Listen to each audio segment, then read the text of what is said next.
I helped my enemy get rid of doppelgangers that look like them. I have always been afraid whether there were any doppelgangers that have copied me.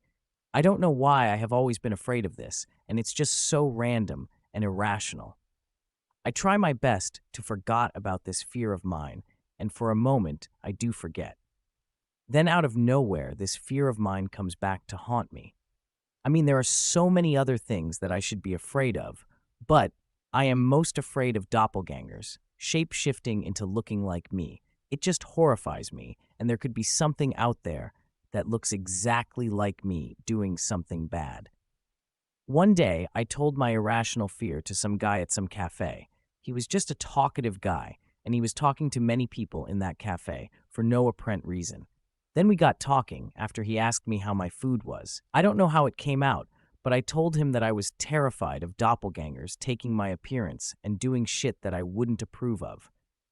He then told me that he had a way to get rid of any doppelgangers who looked like me. He told me to wear a mask and he will put out a fake death news online about me.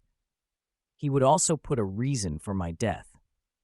Then when he put out a fake death news online, the actual angel of death gathered up anything that looked like to take into the afterlife. This is why this guy told me to wear a mask. I saw dead doppelgangers that looked like me in various places, and I couldn't believe it. This guy then told me that doppelgangers copy so many people, and faking one's own death can get actual death to do a sweep of collecting of anyone that looks exactly like me. I then started doing it myself, and I started creating fake death reports online, and then wearing a mask to cover my looks.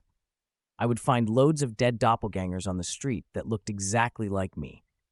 Doppelganger erode in a matter of 2 hours. Then I decided to help someone that I didn't like and get rid of doppelgangers that looked like them. The first time I showed him and put out a fake death report online, I put a mask over his head. After an hour, it was okay to take off the mask, and he couldn't believe the amount of doppelgangers that chose to look like him. He wanted a second go, and when I put out a second death report online, I took the mask off his and watched death take him. I really didn't like him.